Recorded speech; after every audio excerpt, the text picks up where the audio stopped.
Iran ने अपने शहरियों की शहादत का बदला ले लिया।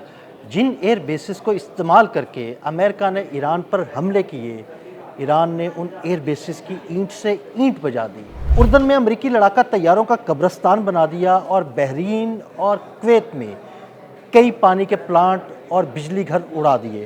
ताज़ा तरीन सूरत हाल क्या है, आमिर रज़ा से बात करते हैं। आमिर भाई, जहाँ जहाँ से अमेरिका ने हमले किए वहाँ वहाँ ईरान ने ताक तक कर निशाने लगाए। उर्दन में शदीद हमले किए, बहरीन में हमले किए, इराक़ में हमले किए। ताज़ा तरीन सूरत हाल क्या है? देखिए, पहली बात तो ये है कि जितने हमले अमेरिका ने किए हैं, सेंटकॉम के मुताबिक उनकी छठी लहर थी, 7 जुलाई से ये हमले शुरू हुए थे। 38 लोग शहीद हो चुके हैं और सैकड़ों ज़ख्मी हैं। अच्छा, ये वो अदाद-ओ-शुमार है जो हम तक पहुँचते हैं मुख्तलिफ ज़राए के ऊपर, लेकिन जो शहादतों की तादाद है ये ज़्यादा भी हो सकती है। ऐसा ही है। कम ज़्यादा जो है ये इस जंग के माहौल में ये इस तरह का प्रोपेगेंडा जो है वो आता रहता है, लेकिन आज ईरान ने अपने शहरियों की शहादत का बदला खूब लिया। खूब मैंने इसलिए कहा क्योंकि उर्दन में मौजूद उनके F-18 के एक बड़े ब्लॉक को निशाना बनाया गया है। इस ब्लॉक को ना सिर्फ निशाना बनाया गया बल्कि वहाँ पर कहते हैं कि बहुत सारे जहाज़, जो पासदारानी इनकलाब ने दावा किया है कि बहुत सारे जहाज़ जो हैं वो या तो तबाह हो गए हैं या निकारा हो गए हैं। तो इसका मतलब ये है कि उन्होंने अपने शहरियों का बदला ले लिया। उन्होंने ये कहा कि हमारे ऊपर जो कल रात ऑपरेशन हुआ उसमें ज़्यादातर जहाज़ जो थे उर्दन के इसी फ्लाई जोन से आए थे, इसीलिए हमने उसको निशाना बनाया। हमारे मिसाइल्स और ड्रोन्स जो हैं उन्होंने उनको तबाह किया है। और पासदारानी इनकलाब का ये बयान जो है BBC समेत मुख्तलिफ जो है मीडिया हाउसेस में कोट किया है कि उन्होंने कहा है कि बहुत बड़ा नुकसान किया है। गो सेंटकॉम ने अभी तक इसको तस्लीम नहीं किया है, उर्दन भी जो है उसको तस्लीम नहीं कर रहा। हमला सब तस्लीम करते हैं, लेकिन कितना नुकसान हुआ इसको छुपाया जाता है। और जो मैंने आपको शुरू में कहा कि जंग के दिनों में जो प्रोपेगेंडा है वो इसी तरह से बिल्ड किया जाता है या छुपाया जाता है ताकि उनकी फ़ौजों का मोराल जो है वो कायम रहे। लेकिन दूसरी बात जो है वो ये है कि अम्मान में भी हमला हुआ है। इसका अभी ताज़ा तरीन आपको इतला दे रहा हूँ कि 2 रडार सिस्टम जो हैं अम्मान के अंदर, अमरीकी रडार सिस्टम जो है उनको तबाह किया गया है। ये इससे पहले अम्मान पर हमला नहीं था, क्योंकि आपको पता है आपने हरमज़ में एक तरफ ओमान है एक तरफ ईरान है। बिल्कुल, और उन दोनों की आपस में गुफ्तगू भी चल रही थी कि किस तरीके से जो है ना आपने हॉर्मोज को मैनेज करना है और टैक्स लेना है या मैनेज करना है, इस पर गुफ्तगू चल रही है, वो चलती रहेगी। लेकिन ये जो हमला है ये प्योरली अमरीकी बेसिस के ऊपर हुआ है और उसके 2 रडार जो हैं उनको तबाह कर दिया गया है। इसी तरह कुवैत में आपने जिक्र किया पानी के डिसाल्टेशन प्लांट्स का, और आपने जिक्र किया बिजली घर का। ये मैं इस पर बाद में आता हूँ। सबसे बड़ा नुकसान कुवैत में ये हुआ है कि कुवैत में इनका हमास सिस्टम जो है, जो कि आप यूँ समझें कि एक ऐसा रडार सिस्टम है और जिसमें मिसाइल इसके साथ इंटीग्रेटेड होते हैं। ये दूर मार करने वाले मिसाइल्स के लिए बनाया गया है। इसको तबाह कर दिया गया है। अभी अभी ये ताज़ा तरीन ही इतला है कि कुवैत के ऊपर एक बड़ा हमला हुआ है और उसे तबाह कर दिया गया है। और दूसरा ये खदशा दिल भाई मैं बहुत अरसे से कह रहा था कि अगर आप ईरान के बिजली घरों और ईरान के पानी के प्लांट्स पर हमला करेंगे तो आपके पानी के प्लांट्स जो हैं ख़त्म होंगे। कुवैत एक ऐसा मुल्क है जिसकी 90% आबादी को पानी जो है वो समुंदर के पानी को साफ़ करके दिया हाँ जी, जाता है। ऐसे ही है, क्योंकि कुवैत में पानी के ज़खायर हैं ही नहीं। वहाँ पर तेल है, तेल निकलता है, पानी नहीं निकलता। और 10% जो जिनका मैंने जिक्र नहीं किया, 90% तो ये है। 10% वो है जो कि इराक़ से पानी आता है या जो बाहर से पानी मंगवाया जाता है, जो इनके अशराफिया जो हैं इस्तेमाल करते हैं। बाकी जो लोग हैं वो यही वाटर डिसल्टेशन समंदर से पानी लेकर उसे साफ़ किया जाता है और वही पानी सप्लाई किया जाता है। ईरान ने ये किया है कि वहाँ के ना सिर्फ इस डिसल्टेशन प्लांट पर हमला किया है बल्कि बिजली घर पर भी हमला कर दिया है।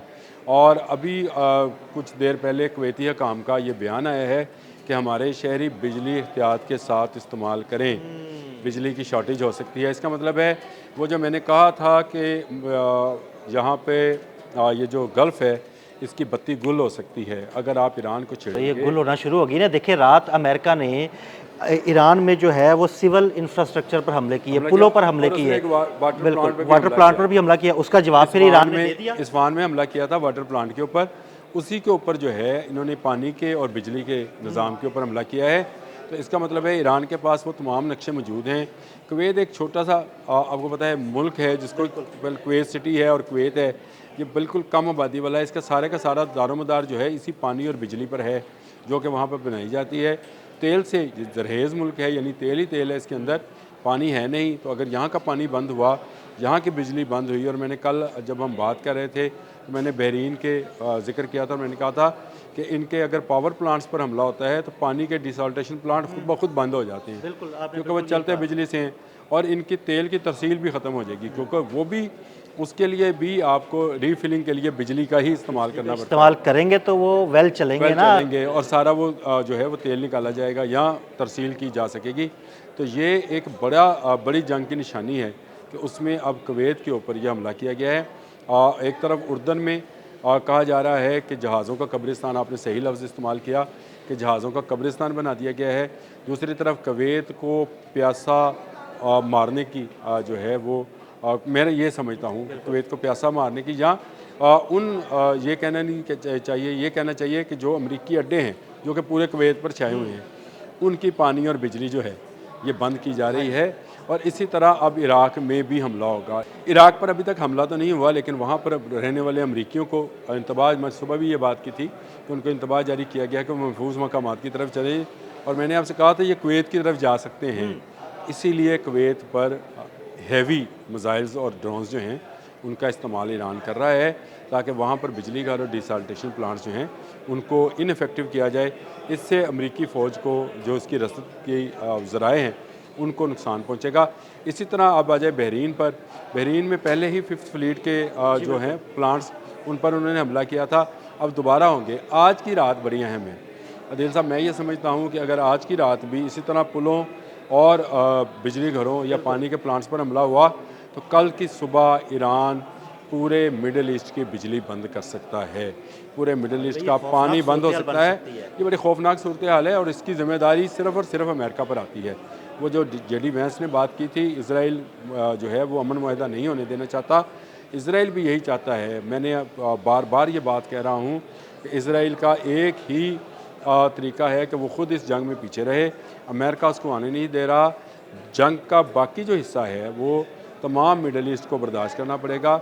एक तरफ अमेरिका उनको धमका रहा है कि अगर तुमने मुझे पैसे ना दिए, मेरे मुल्क में इन्वेस्टमेंट ना की तो भी मैं आपको नहीं छोड़ूंगा।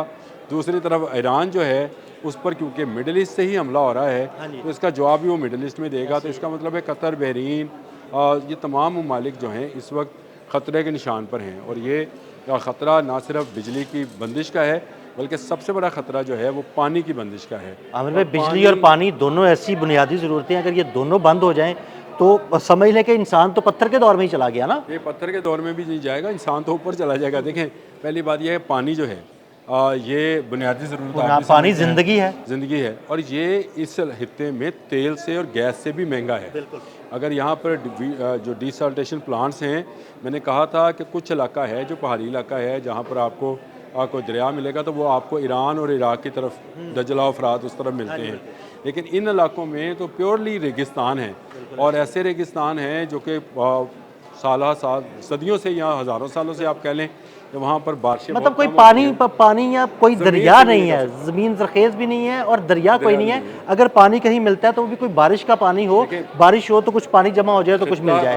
हित्ता अरब को जिन छोटे छोटे इलाकों में बांटा गया है उनमें कुछ इलाके ऐसे हैं जहाँ पर आपको पानी मिल सकता है। मतलब शाम है, लेबनान है, इन इलाकों में क्योंकि पहाड़ भी हैं, दरिया भी हैं, यहाँ पर आपको नदी नाले मिलते हैं। फिर आपको ये जो फ़लस्तीन वाला इलाका है यहाँ पर मिलता है। लेकिन आपको अगर आप गल्फ में नहीं है, हाँ, आपने सही कहा, अगर आप मुत्तहिदा अरब अमारात से शुरू हो जाएं, दुबई से शुरू हो जाएं और चलते चलते आप कुवैत तक आ जाएं, यानी इवन आगे सऊदी अरब तक भी चले जाए तो वहाँ पे भी दरिया इस तरह का कोई नहीं है, मुस्तकिल दरिया कोई नहीं है। पानी नहीं है। तो पानी अगर इस पर ईरान ने हमला करना शुरू किया तो मैं समझता ईरान तो शायद सर्वाइव कर जाए, अपने जो उसके वाटर प्लांट्स हैं उनकी तबाही ये ममालिक बर्दाश्त नहीं कर पाएंगे। और अमेरिका इस नहज पर ला रहा है कि ये जंग जो है ये जंग कभी ना रुके। अमेरिका बिल्कुल इसराइल का एक खिलौना या इसराइल का एक टूल बनकर जो है इस जंग में बाकी मिडल ईस्ट को भी शामिल कर रहा है। ये आने वाले वक्त में मैं समझता हूँ कि यह बहुत ज़्यादा ख़तरनाक जंग होने जा रही है। अगर बिजली के प्लांट्स बंद हुए तो पानी के ऑटोमेटिकली बंद हो जाएंगे, और पानी के प्लांट्स बंद होने का मतलब ये है कि एक इंसानी अलमिया जन्म ले सकता है। अक़वाम मुत्तहिदा ने भी इस पर बात की है।